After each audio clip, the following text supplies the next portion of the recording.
Kenya has just gone through what is arguably the most monetized and commercialized general elections in the region. On ground, over 150 helicopters were observed being used by candidates at presidential, senatorial, and gubernatorial level. High-end SUVs were also observed being used by majority of the candidates. On one rally, the Azimio la Umoja One Kenya presidential candidate arrived at a rally with a convoy of 7 helicopters, of which 4 were privately owned. It was established that renting a chopper or helicopter was going for $2,000 per hour. There are suspicions that most of the money that was flowing in the election campaigns was coming from dirty sources, including syndicated corruption and money laundering. Kenya in 2013 developed a progressive election campaign financing law, but this law has twice been rendered futile by the same parliament that passed it. It is clear that none of the political elite in Kenya would wish to have this law enforced on them, hence the conspiracy to fight it. In the judgment made by court in May 2022, whereas court found that Parliament does not have powers to approve or disapprove the spending limits, it refused to quash the decision of the National Assembly to annul the enforcement of campaign financing regulations developed and published by the IEBC in 2021. It is against this backdrop that the Alliance for Finance Monitoring (ACFIM), in partnership with African Election Observers Network (AFIONET), have organized this webinar to interrogate the scale and magnitude of monetization of elections in Kenya and the lessons African electoral jurisdictions can draw from this.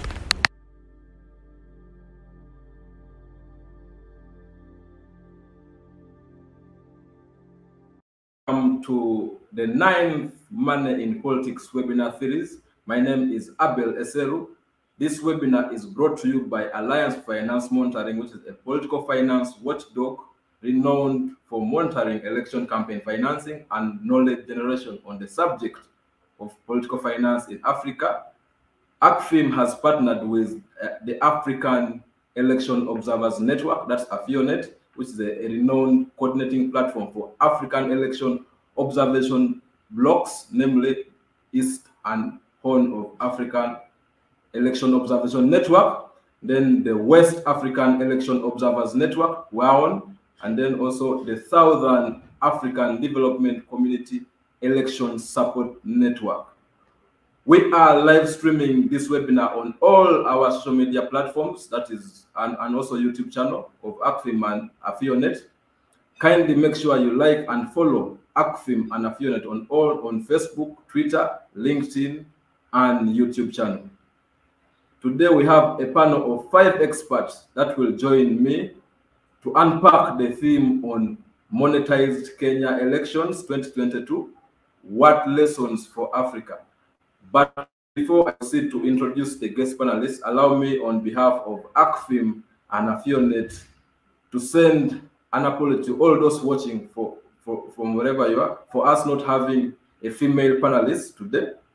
It was not our deliberate effort that we don't have one, but we had initially confirmed 2 female guest panelists, but due to unforeseen engagements, they sent in their regrets and they couldn't be able to participate, but they did also nominate some of the male guests here today to step in on their behalf.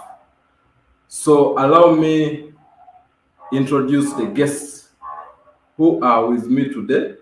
I will start with Mr. Derek Frederick Makandi from Kenya. He is a lawyer by training, an advocate of the High Court of Kenya.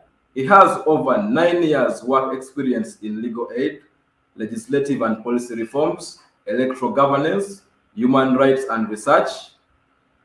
He is currently working with Transparency International Kenya as the Programs Officer, Policy, Legal and Institutional Frameworks.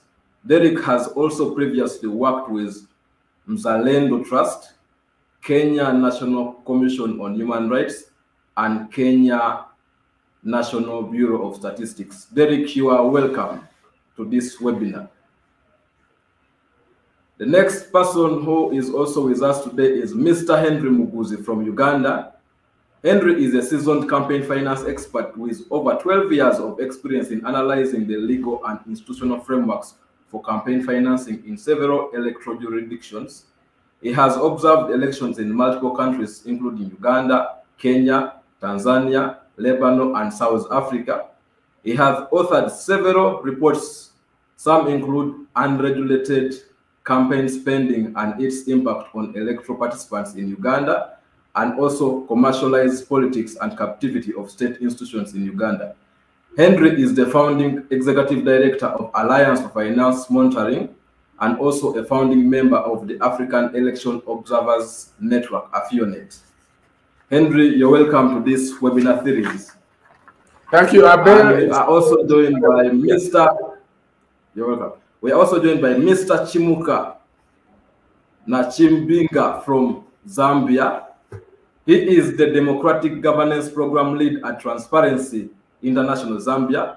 He possesses over 7 years of experience in governance research, budget analysis, social economic advocacy, social accountability, social protection, debt analysis, public policy analysis, among others. He has acquired various trainings in the areas of monitoring political corruption, abuse of state resources in elections, illicit financial flows, and domestic resource mobilizations in the era of digital economies in Africa. Mr. Chimuka, you are also welcome to this webinar series. And then we shall also be joined by Mr. Edgar Tabaro, who is from Uganda. He is a lawyer and governance expert. He is currently a senior partner at KTA Advocates in Kampala and also a special envoy for Sudan's oldest political party, UMMA party. He is an emeritus senior lecturer and law school law school dean of Uganda Christian University. He writes and speaks on politics in the Great Lakes region.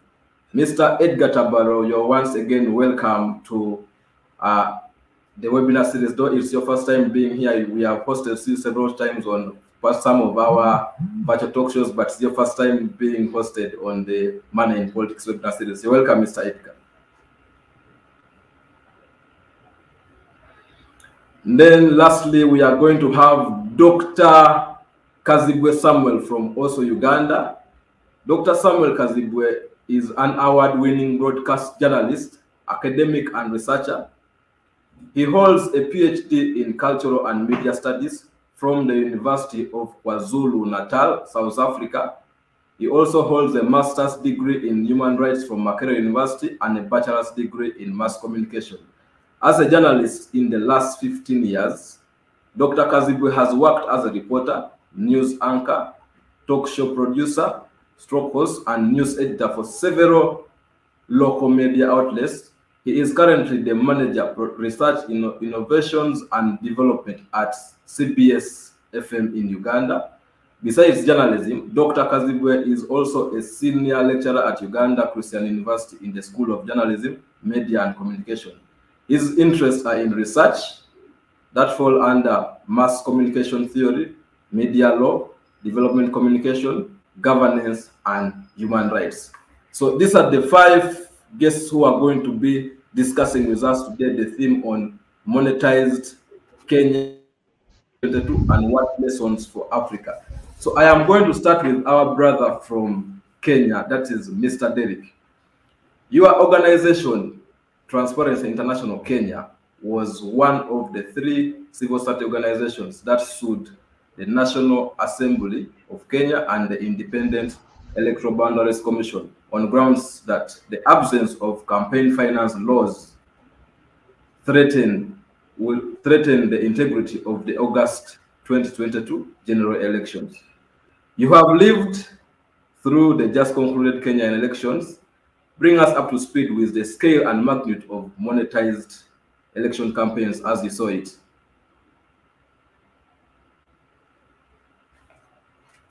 Mr. Derek.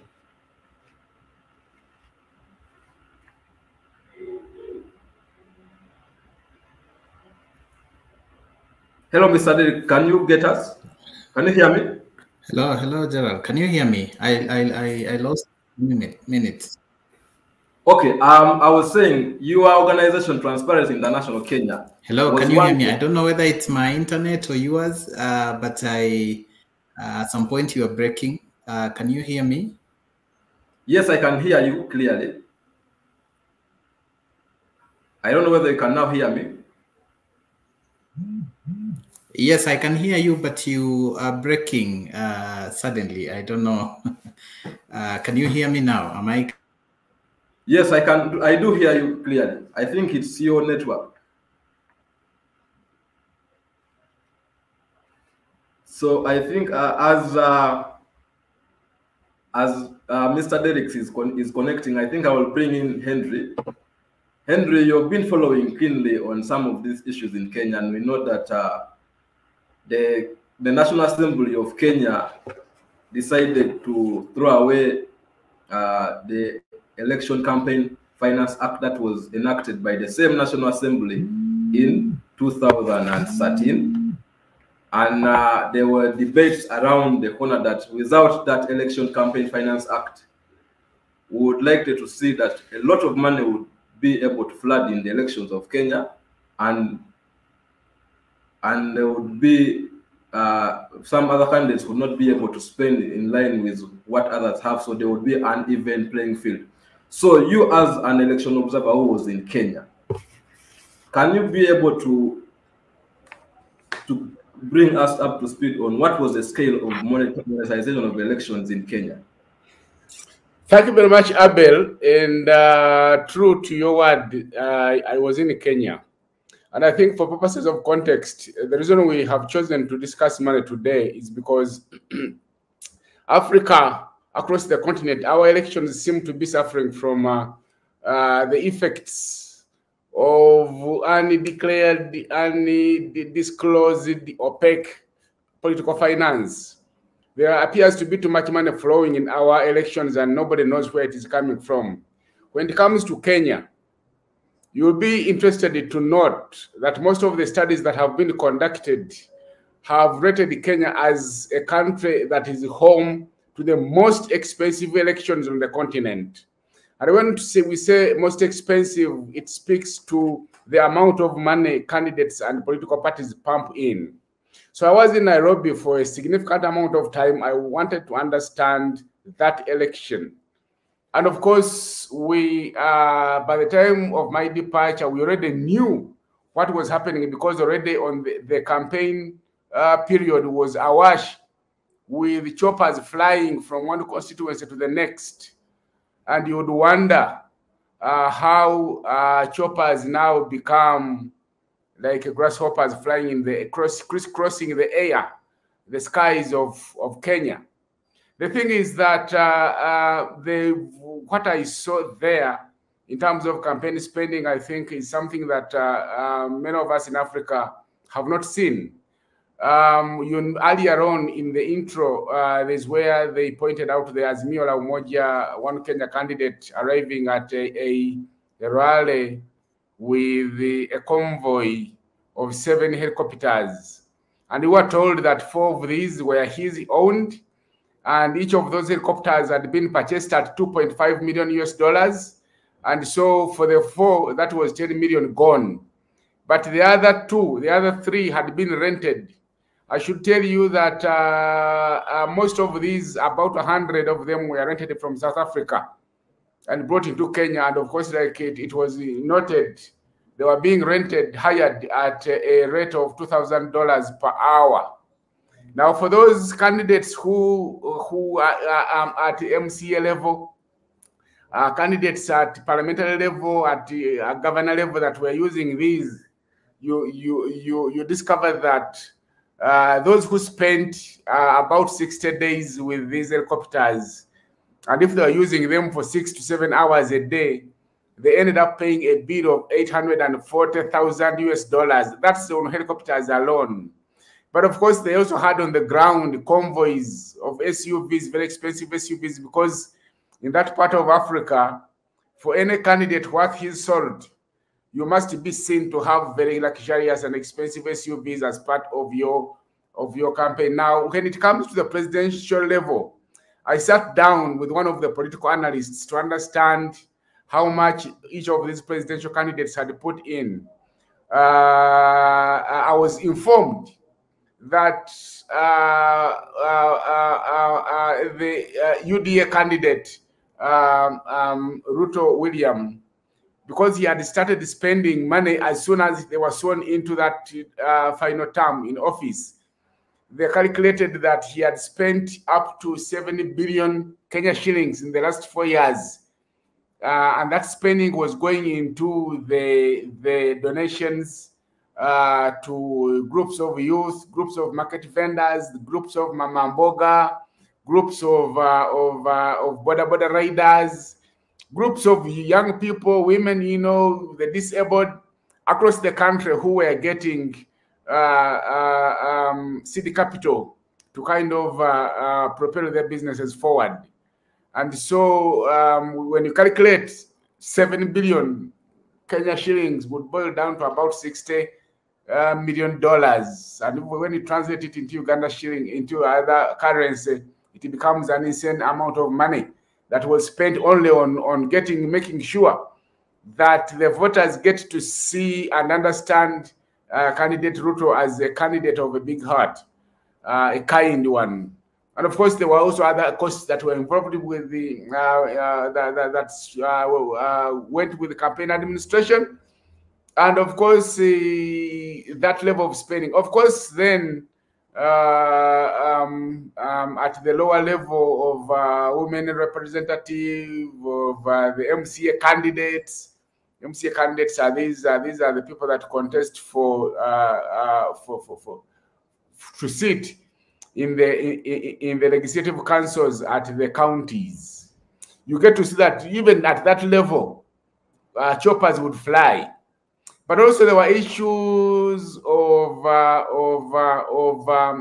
direct voter inducement and buying, where I was surprised. You follow this candidate, and whenever they stop over, the voters would approach the vehicles, the convoys, and then they line up. And at one occasion, I asked why were they rushing to line up, who has told them, and they said nobody needs to tell them, because for the norm is that upon arrival of the candidate, you line up so that you are easily counted, and then the candidate must know how much money to pull out of the vehicle, and then each of you get your share. And so they would distribute money on the queues as if they were these friends of ours in Nigeria. We see the ogas. When the oga arrives, then money flies around. But of course, also the investment in advertising. Yeah, the presence each candidate was trying to make sure they have on television. These are very expensive undertakings, because Kenya is home to a number of very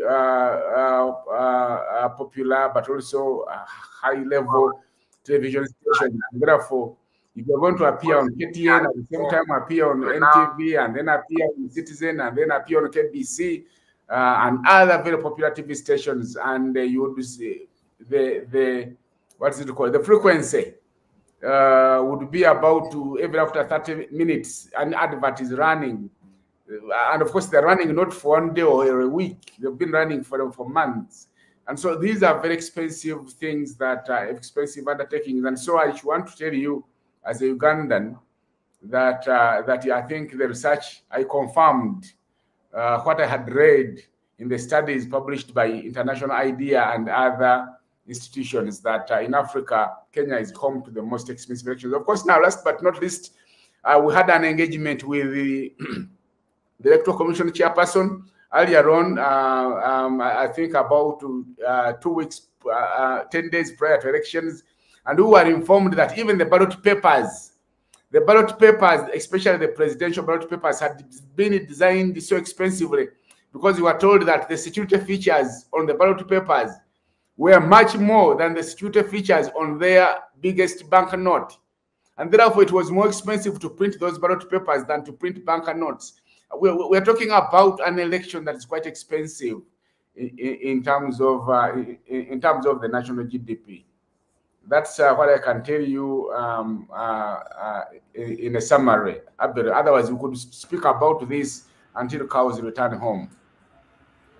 Thank you, Henry. I don't know whether Mr. Derek is back. I wanted him to give us his view on what he saw, because he was in Kenya longer than any of us here, and he saw whatever happened, and also he was part of the team from the civil society organization that went to court trying to challenge the decision by the National Assembly of not allowing the Independent Electoral Boundaries Commission to implement the Campaign Finance Election Act of 2013. But if he's not yet back, Andrew, okay, Derek, I think you're now on. I don't know whether, can you hear us? Hello, Derek. I think Derek still has internet challenges. I want now to go to Mr. Chimuka from Zambia. I know your new president is doing a lot of things to try to transform the country and bring back order and sanity into Zambia. But data from South Africa Revenue Authority, as Henry already hinted earlier, that there were very many choppers in Kenya. The data from the South African Revenue Authority revealed that Kenya imported 325 helicopters for lease from South Africa in 2020 alone. And most of these helicopters were used for election campaigns. As Henry was there on ground and he has testified to you, most of these choppers were used for campaigns. And using choppers for campaigns, as it were in Kenya, is not uncommon in Zambia. We for a fact know that hiring or later on, even just buying helicopters involve big numbers of cash. According to you, what is the source of this money some of these politicians use to buy or hire these helicopters, and also how do they recoup it back? Mr. Chimuka? Okay, thank you so much for that question.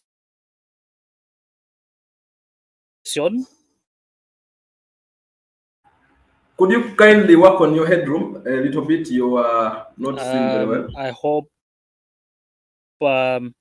you are able to hear me clearly. Let me start by giving a brief background in terms of political and campaign financing from the Zambian. You are not getting me clearly? No, we are getting you. You continue. Hello? Yes, Mr. Chimuka, we are getting you. Can Hello? you proceed? Hello, are you getting me? I think. Hello. Can you hear me? I can hear you, Derek. Can you hear me? I've had to. Yes, I can hear you now. I've had to use my. It's Murphy slow today. Everything is not working. Okay, But, fine. Thanks for coming back. So we were with Mr. Chimuka, but he has also gone. So I had posed earlier to you a question. You were part of your organization, Transparent International Uganda, was one of the 3 civil society organizations that sued the National Assembly of Kenya and the Independent Electoral Boundaries Body on grounds that the absence of the election campaign finance law would threaten the integrity of the August 2020 elections that was just concluded. You lived through these just concluded elections. Can you please bring us up to speed on what was the magnitude and the scale of monetized election campaigns in Kenya? How you saw it? all right. Thank you very much, and of course, apologies again for the mishap. I don't know. I think there could be someone paying money just to make sure this conversation doesn't go on, but we move on nonetheless. So I had earlier promised to give you some background on just campaign financing in Kenya and how we got here. But I think I will start with your question on the magnitude of how much the monetization of politics in Kenya. No, you can give us, and then you go to the question. It's okay. All right. The background is important just to set the context of how things are, and just to give you an idea on the framework, the legislative and political framework that we have in the country. And it will be very important when we get to talk about the challenges and even the case that we took to court.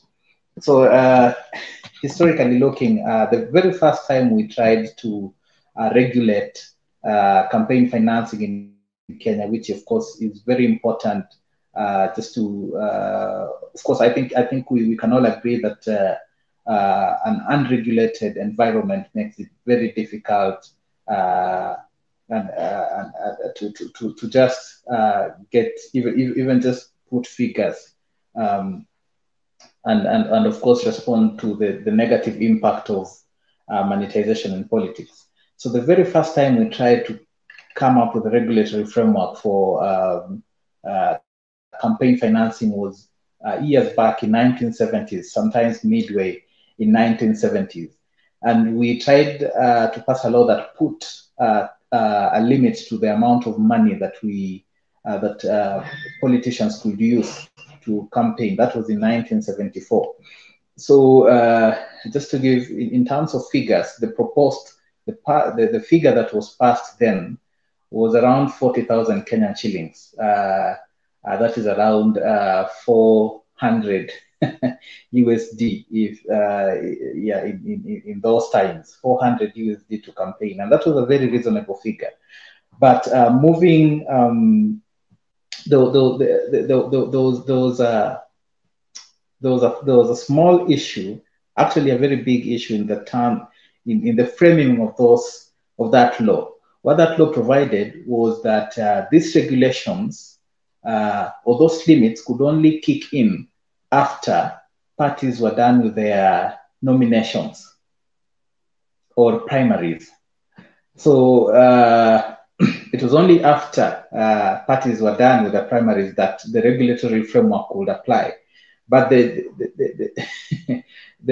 mischief was that at that time, Kenya was a one-party state. So immediately after the party nominations of that one party,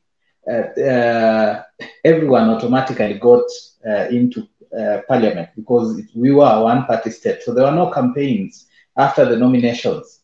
So you see that. So there was a mischief in that the regulations kicked in at a point where there were no campaigns at all. So we go with those regulations up to 1992. And in 1992, we had our first multi-party elections in Kenya. Kenya became a multi-party state. We had numerous parties.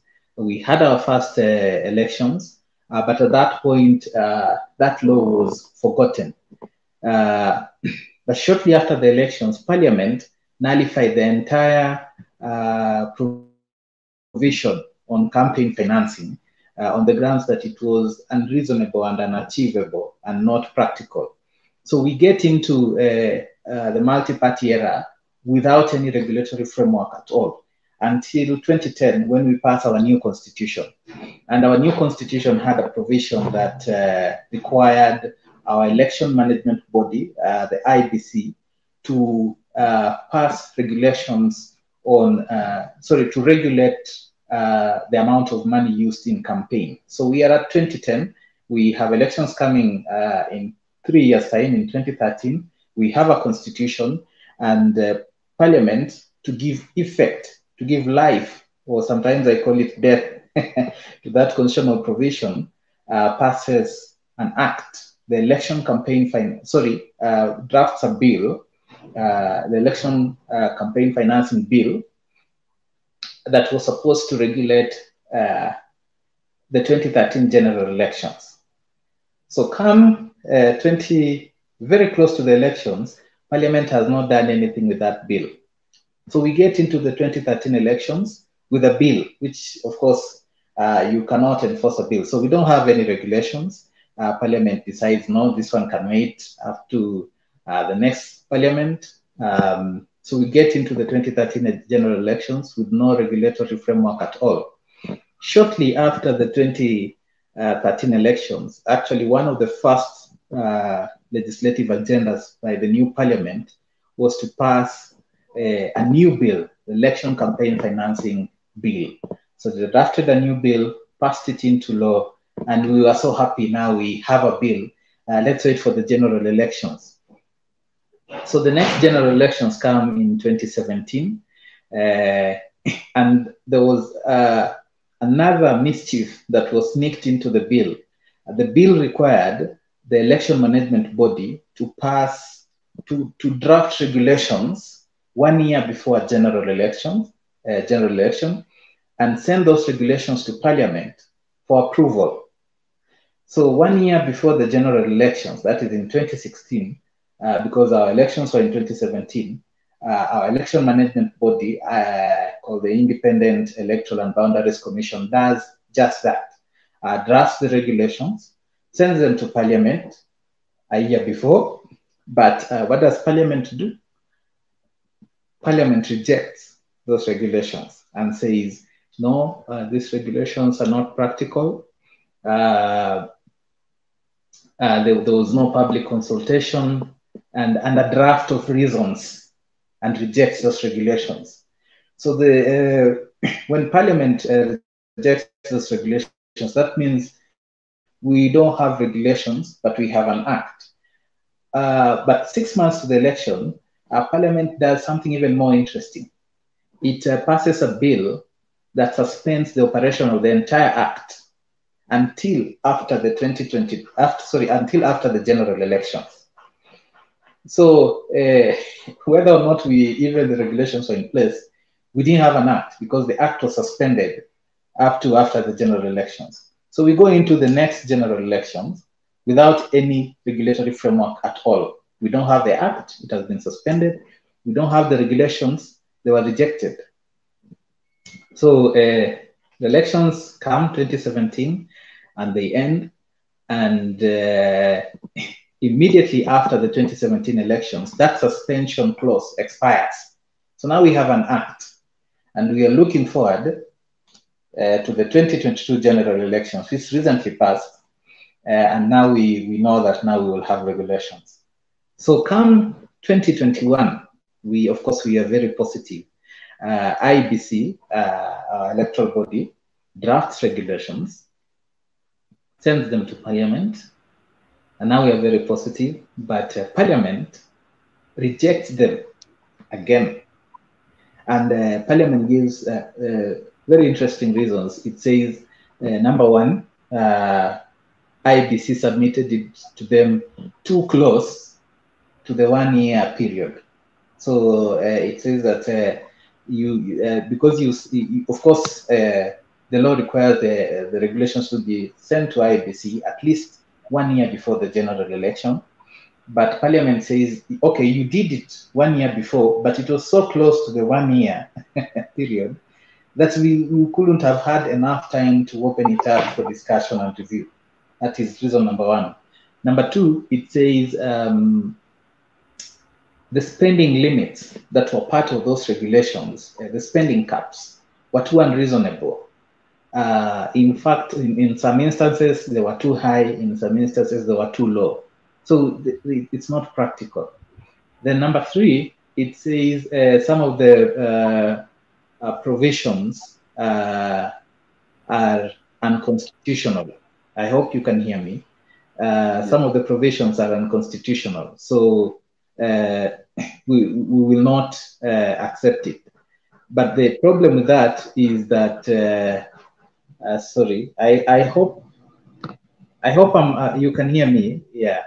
So the problem with that is some of those, actually, we would say 90% of the regulations were borrowed from the Act and just put in a different format.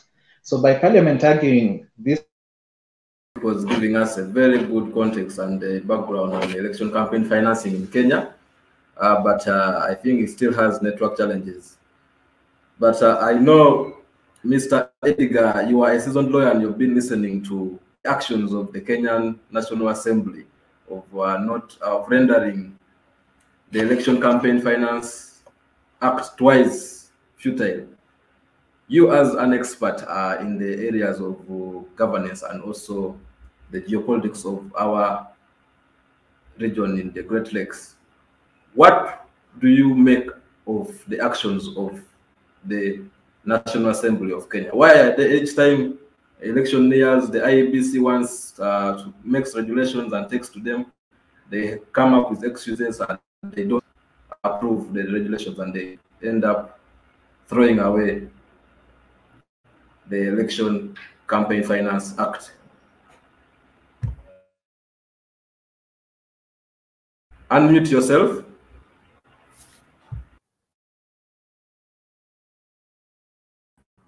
You can hear me now, I believe.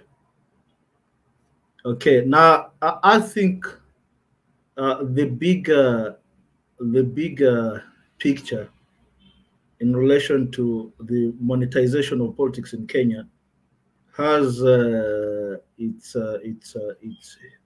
roots in the political economy of Kenya, and I don't think it's productive to discuss the law as it is or the law as we want it to be without looking at the underpinnings, the political economy foundations of how politics has rolled out in Kenya.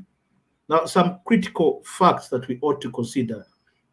One, Kenya was governed as a colony during the pre-independence period under colonial rule. It was an extension of the British Empire, and it was governed not through the external office of the United Kingdom, but rather through the Secretary for Colonies, as in it was an appendage of the United Kingdom. As such, they developed a class of wealthy British aristocrats. Now, in the run-up to independence, the politics or the struggle for independence in Kenya was markedly different from, say, what we had in Tanzania and in Uganda. We shall recall that Tanzania was a mandate state, Uganda was a protectorate, and therefore the systems of governance were very different. In Kenya, the British were not willing to give it up without a fight. The same happened in the other colonies of Rhodesia and Cape, the Cape colony, Cape and Transvaal, where Dr. Kaziwe schooled. He schooled in KwaZulu-Natal. that was also part of the colony, the extension of the British Empire. Now, in all those territories, the fight for independence was a real war. Blood was shed. Blood was shed, and that blood has significantly impacted on how politics has been rolled out in those countries. So, at independence, the matunda, what you'd call matunda ya uhuru in Kenya, was inherited by tribal lords, tribal chiefs, or titular heads of the ethnic groupings. And that's why, in many ways, the formations, and I dare say even on this occasion, have been around the tribal and titular heads of their communities. So at independence, whereas they tried to craft political parties that were based on ideology, they quickly morphed into their ethnic lenses. So we had Kadu of Odinga, Oginga Odinga. You had Kanu, which was more of a Kikuyu outfit, but had merged with another outfit of smaller political parties that were headed by Moi from the Kalenjin, group. So we had the Kalenjin, led by Moi, we had Kikuyus, led by the Kenyatta family. You would go to the Kisis, led by Simon Nyachai. You go to the Luhya. That one was headed by, I think, if I recall well, Mudavadi's father, Musalia Mudavadi's father. Then from the coast, I think you had Ronald Ngala, the father of the father of Katana Ngala. So, in many ways, these tribal outfits or these tribal lords replaced the British aristocrats, and the only way they could access aristocracy was through government appointments. Nyachai was head of the civil service and at one time, I think, secretary for finance. So the political parties that have come into existence since then, and all formations, have been around access to state resources and aristocracy.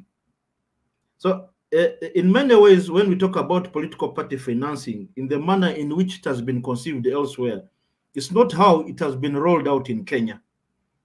In Kenya, the political parties, as we know of them, are very different, markedly different in Kenya, in that every election year, we have new special purpose vehicles that have been crafted to access political power.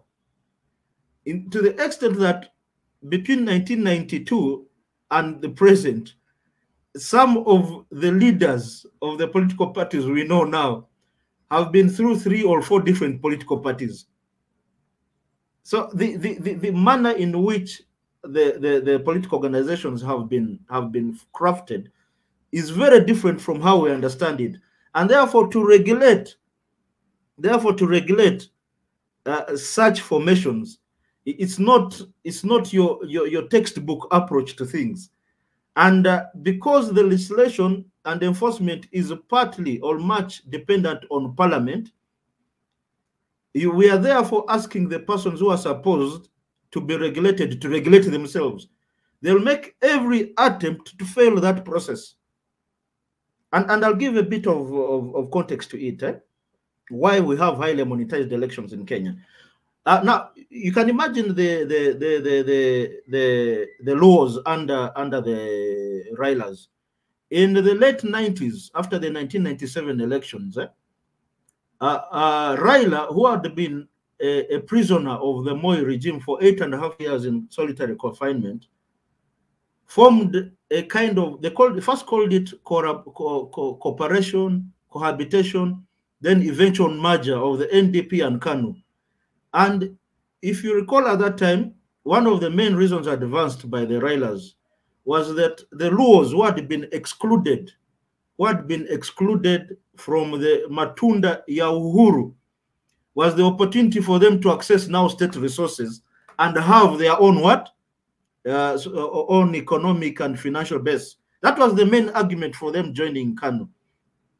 I'm emphasizing this to give the underpinnings of monetized elections in Kenya. So when it comes to an election in Kenya, it's a do or die for the aristocrats, and therefore monies will be put at their disposal from all sources, known and unknown, legal and illegal, for them to maintain a stake in the politics. And mind you, I've told you that every political season we come up with new special purpose vehicles to access public office.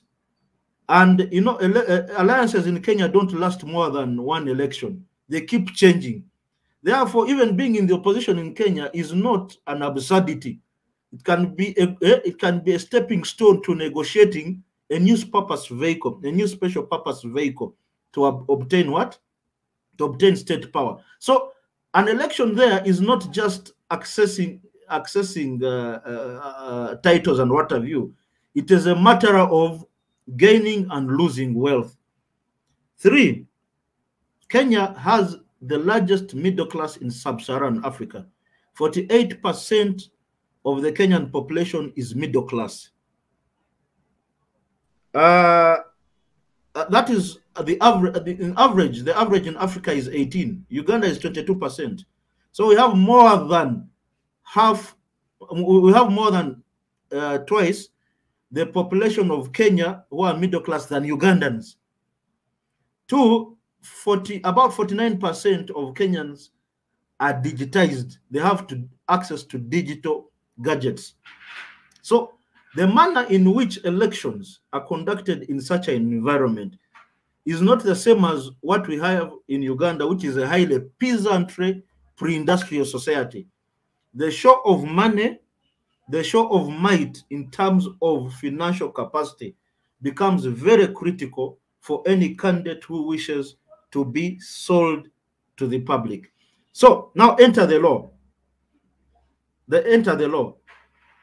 I mean, given the manner in which public officials of constitutional appointees are nominated in Kenya, take the Electoral Commission, the judiciary, although it is a public process and in many ways fairly transparent, we can't keep away the fact that some of these persons who emerge have very close relations in terms of either ethnicity, marriage affiliation, or other social affiliations like churches and golf clubs or social clubs with the same aristocrats that either nominate them or vote for them in these processes. So we are, in other words, saying that, and this is where civil society is very critical. Independent civil society, NGOs are very critical in calling some of these officials to account. So from my side, I don't see, given the political economy of the political party formations in Kenya, I don't see this regulation taking effect in the short term. Thank you. Thank you, Mr. Edgar, for that. I want now to bring Dr. Kasibwe Samuel. You've just listened to Henry, Edgar, and also Derek. And I know you've been doing some commentary and also you've done some research on Kenya and the elections from the past. From your own angle and analysis, what do you make of the Kenya's 2022 elections and in terms of electoral integrity and also spending? And also maybe if you can give us your own background on what you know about Kenya and its own elections. Thank you so much for having me this afternoon. It is indeed true that I have followed the Kenyan election closely. Not only this one, but for quite some time. I followed the Kenyan elections, just like many other elections on the African continent. I have also been in Kenya severally. This year, particularly on matters related to elections. It's quite interesting that I come at a time when most of my colleagues on this panel have given quite a thorough context regarding the subject. Mr. Tabaro was on the spot when he went into the historical background of Kenya and how it informs the challenges we are trying to deal with in this discussion, and the regulatory background that has been given on this show. It is a given, or it's a fact, that politics is very expensive in Kenya.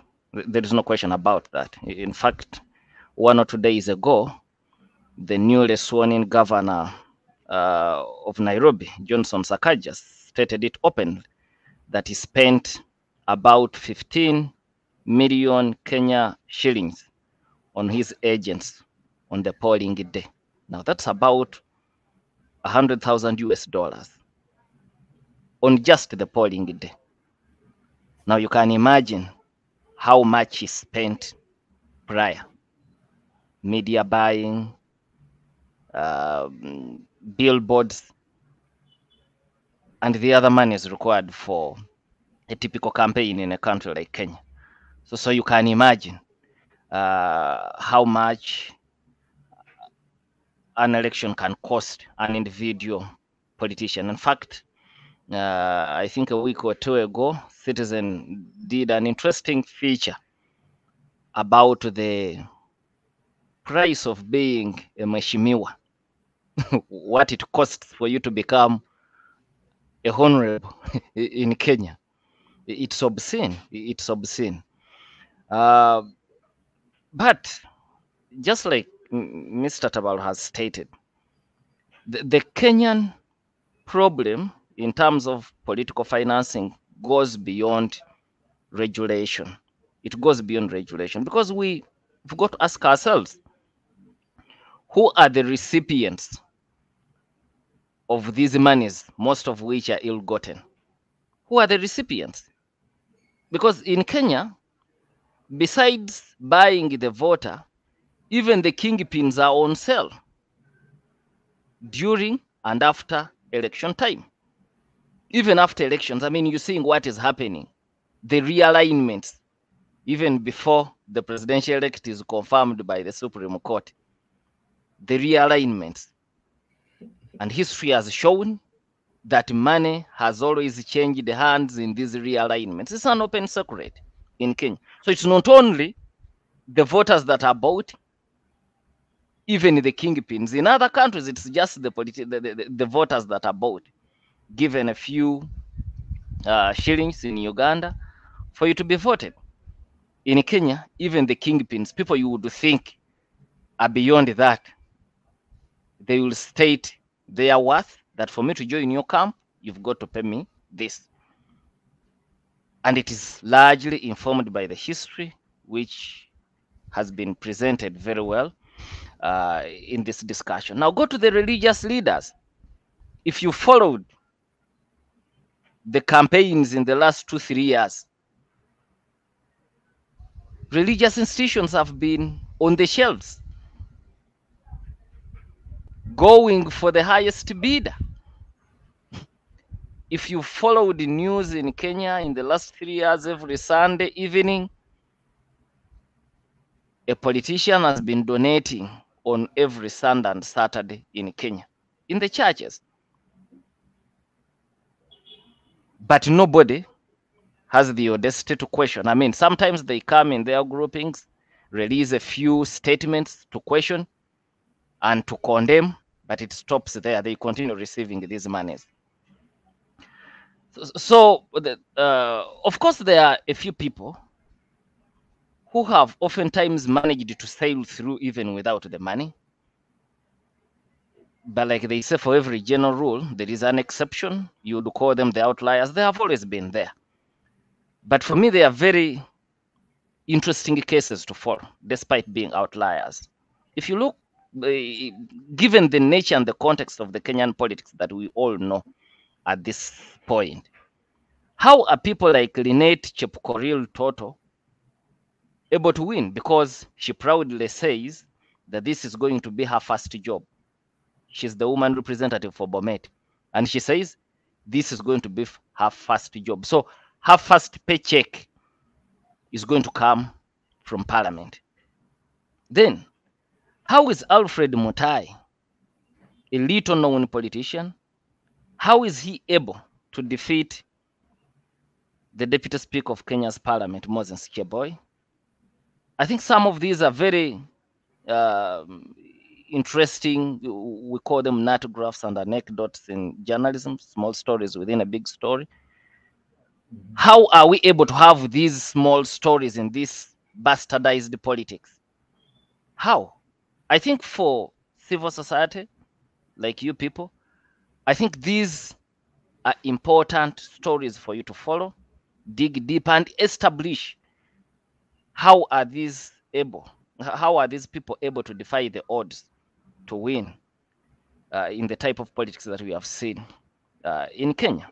I mean, it's a fact that politicians and the aristocrats in Kenya do not even shy away from talking about the buying and how they benefit from politics.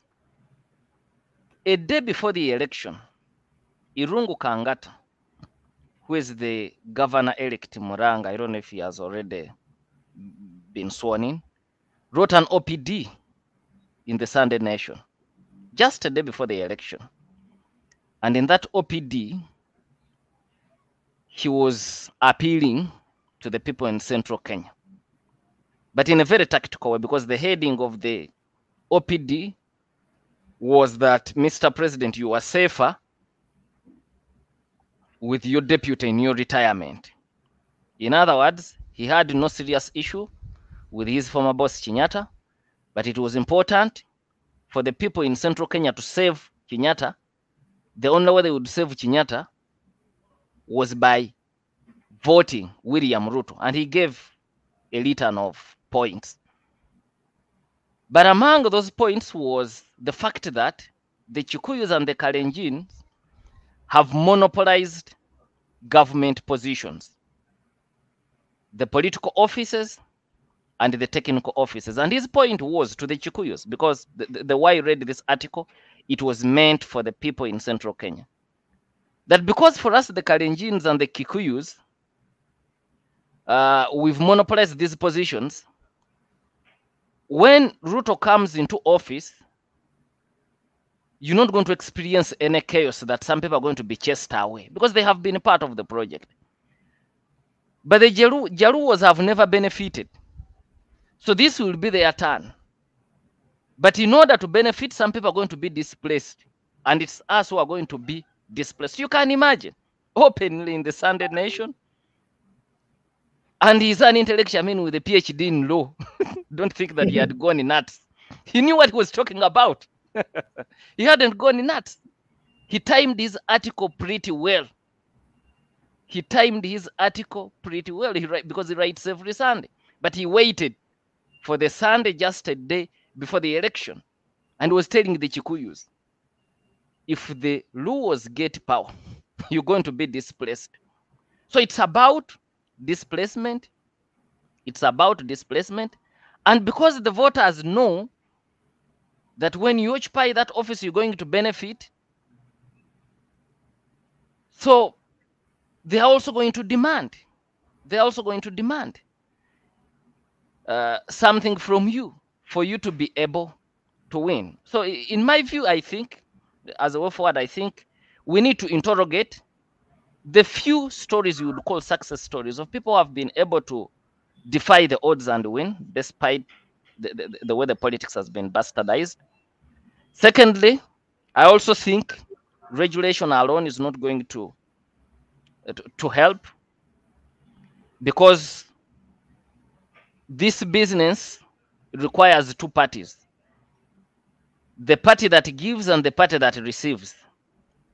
And for those of you that have followed this election, the two parties enjoy this game. Nobody seems to be offended. But I believe one of the things that can help to change this mindset is the growth of these societies, just like Karl Marx urged in his Communist Manifesto, the so-called proletarian revolution. I believe that naturally certain changes are going to happen even without anybody directly influencing these changes. Once the society grows economically, as we have seen it growing in Kenya, once the society grows economically, you're going to have people of means who do not necessarily have to vote for somebody because he has paid them. And they are going to have very high standards for leaders.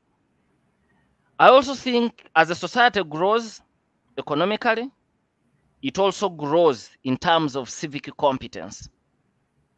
I think indirectly, civil society organizations have also got to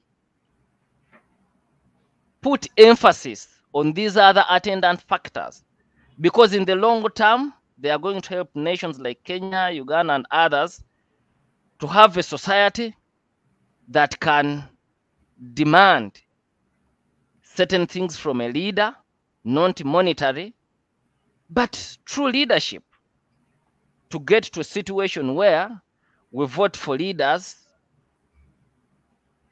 that we expect to deliver services, to question government, not leaders who are going to buy us a few things, a few goodies during the campaign.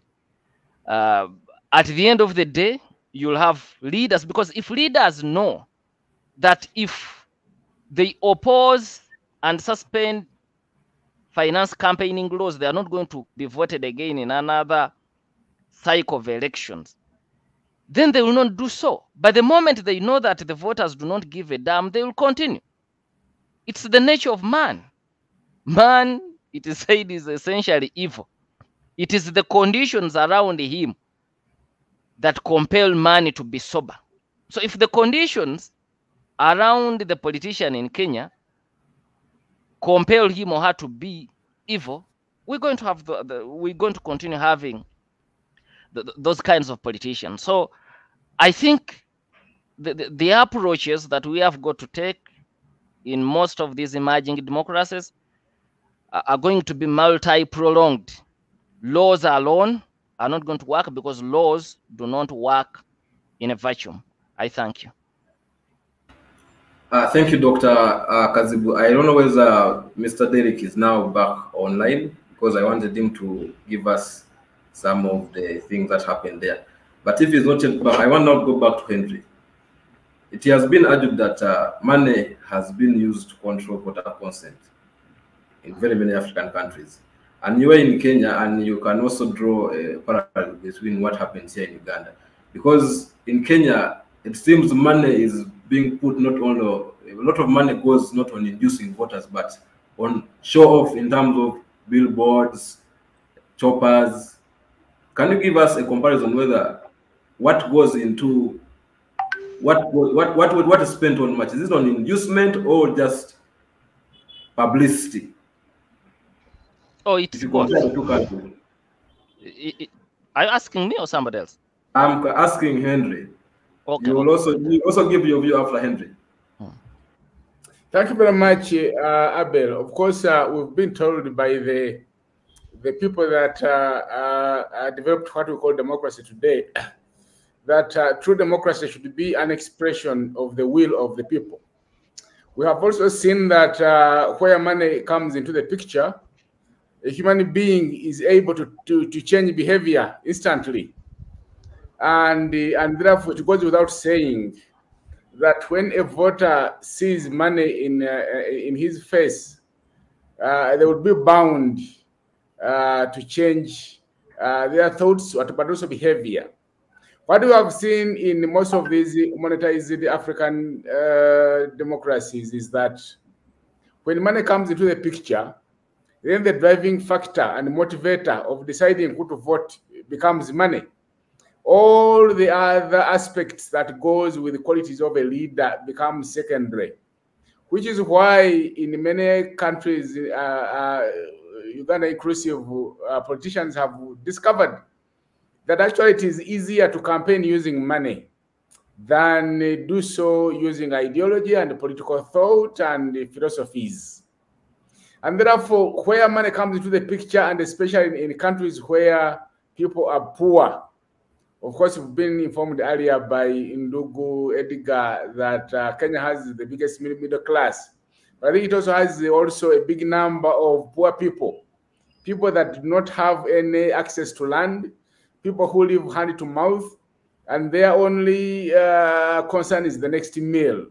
So in a situation where the next meal is not in sight, and someone comes, a good Samaritan comes through and provides this, you get to see that would influence their thinking. Now, I spoke in Kenya with quite a number of young people that voted for Ruto. And many of them, especially the mama mbogas, the border riders, market vendors, and so on, you get to see that, first of all, because Ruto had been there with them at the time of need, by providing the monies that they needed to either kickstart their businesses or give a new lease of life to their businesses. And therefore, if that is the reason that they voted for him, it means it's money they voted for, not the competencies and the qualities of Ruto as the leader. But of course, the there are also a section of citizens who don't want to align with the losing side. And therefore, if a candidate has money and he puts up a show that shows that he's the most powerful, of course, they will vote for that one. Now, earlier on, I think at the beginning of this year, when I went to my village, I was buying, things for my my mother in the local market there. And then one of the fellows that I bought from, I think I was buying beef. He had two posters, one of a winning candidate that was a NUP one, and one of, a losing candidate that was a NUP candidate, and a winning one that was a DP.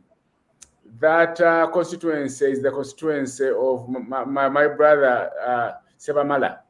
And then I asked him, how come the people here did not vote for the NUP candidate? And they told me that, you see, the NUP candidate did not put in a lot of money. This one put in more. So, and of course, when you interrogate what exactly do they mean put in more, it's the whole notion of money, informing voter decisions, of money, making people believe that one candidate is stronger than the other. And so when such things happen, the outcome of the election then ceases to be an expression of the will of the people, and then becomes an expression of the power of money. And when that happens, then we say that is controlling the consent of the people, because initially the people should be able to take own decisions informed by the qualities that they see in this leader, informed by what they know about this leader and what this leader has done, demonstrated by word and deed in the past, and then use that as point of reference. I submit, Abel. Thank you. And I want now to bring Derek. Derek, can you hear me clearly? I can hear you. Okay. My internet is still unstable, but I hope to be here. Okay, fine. Now, you were still giving us the historical background of the law, and I think you had finalized on that aspect. Now, we have heard from Edgar, we have heard from Henry, we have heard from also Dr. Samuel. And Edgar's argument says that the reason why Kenya's politics is too commercialized is because there are very many vested interests that is around the wealthy aristocrats in Kenya. And for them to be able to gain and maintain their authority and power and also wealth, they have to make sure that they pump in a lot of money in elections. In Kenya, you've been observing this election and monitoring all these aspects. Can you give us your view of his argument? Is that the reality that happens on ground, or that's a different case? Yeah, I think it's he is very accurate in his assessment. When it comes to politics, I think I view it personally. I view it as a return of investment.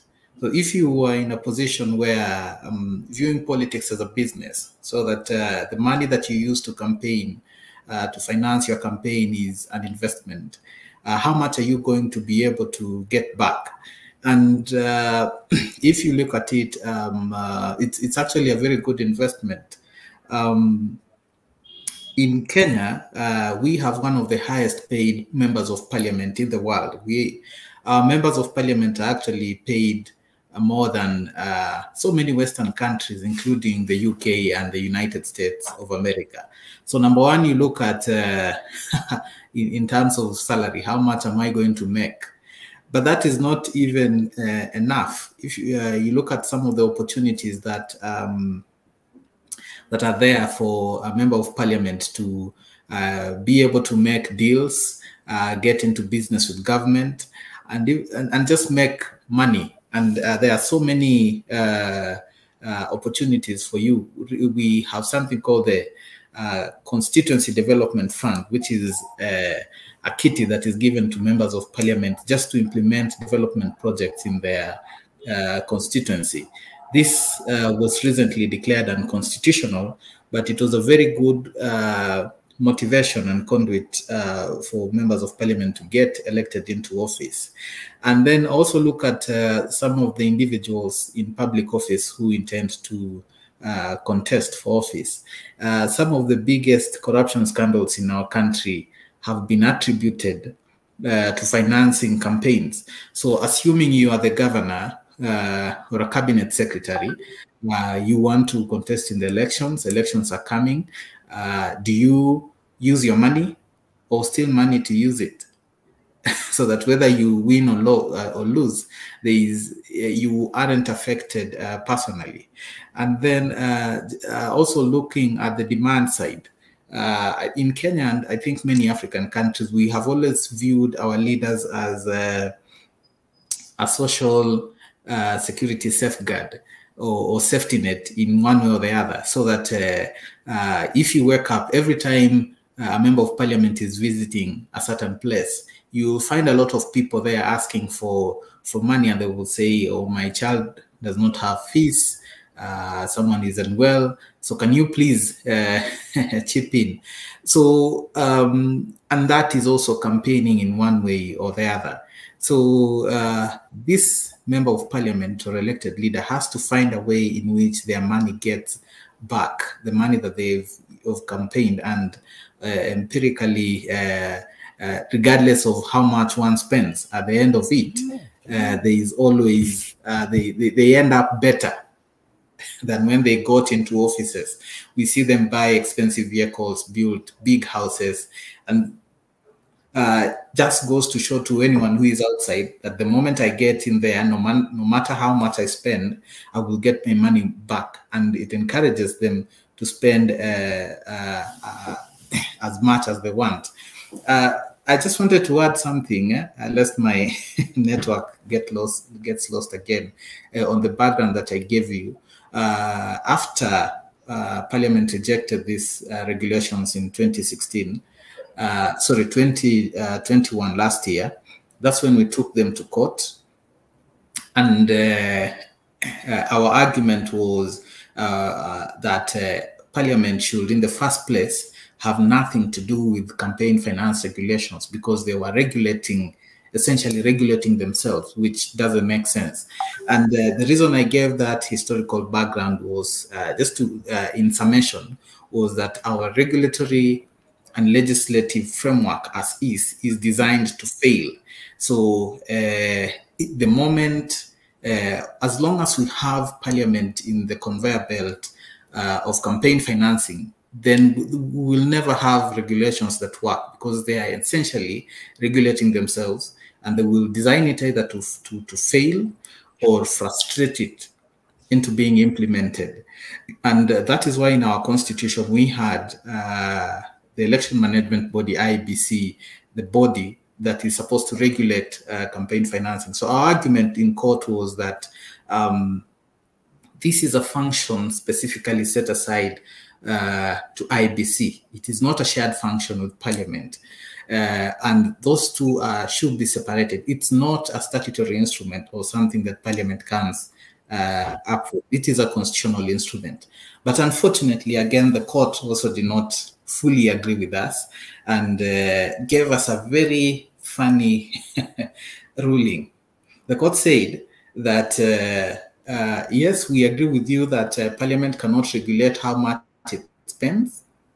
So in terms of spending limits, that is something that should be out of parliamentary ambit. However, regulations in terms of reporting when these regulations come into place, just the logistical issues should be within parliamentary ambit. So essentially what the court told us, these regulations will have to go to Parliament, but the spending limits don't have to go to Parliament. But then says that these spending limits cannot work without regulations. So the court throws us into that mix-up again, that we find ourselves where we, I think our courts have tried to be Solomonic, but it never works. So we find ourselves in in the very same space. And we will appeal. We have filed a notice of appeal, and we intend to appeal that judgment, so that we have at least something. So we have gone into the 2022 general elections without any regulations again. And before I end, let me just give you some context in the terms of numbers. I know when I was away, there was a conversation of helicopters. I don't know if this was touched. In case it was, apologies. Between 2020, in the last 2 years, we have around 320, around more than 300 helicopters being imported in Kenya or leased. And we have seen a very radical shift between the last campaigns and these campaigns. In the last campaigns, we would see road shows. It was all about road show, who are the biggest and the most trucks, and we would see those caravans moving around the country. This time, it has been helicopters. So we will just find helicopters landing in a place, moving all over, and we've seen politicians covering a lot of ground on helicopters. So that is one of the indicators. Number two, there was a time our central bank issued a report that we had around 200 billion shillings in circulation outside the banking system for the last year or so. And shortly before the election campaign, we had only 3.9 billion shillings in circulation outside the banking system. So if you look at 250 billion Kenyan shillings, I think that is more than 10 million USD in circulation. What is it? What is it being used for? Of course, it is to finance these campaigns, and that's a lot of money that is being used to influence. And then lastly, because of the cost of living in the country and the poverty levels, it is very hard for us as civil society and those of us who intend to, who are working in promoting regulation of campaign financing and ethical values, to sell the message to citizens that your ethical and moral values are more important than your stomach or your basic needs. So if I'm making if maybe I'm living on less than $1 a day or $1 a day, I'm making, at the end of the day, I'm making 100 shillings, and there's a politician who comes and is willing to give me 500 shillings, 5 times what I make in a day, just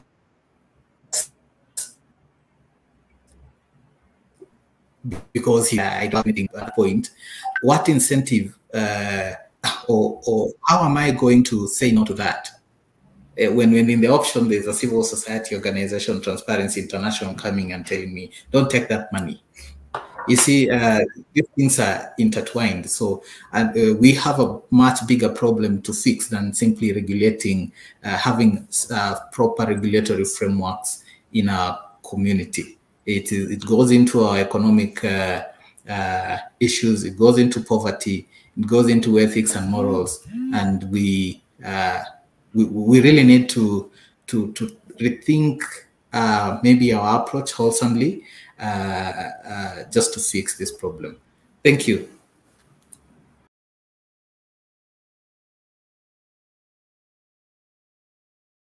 Kenya has just gone through what is arguably the most monetized and commercialized general elections in the region.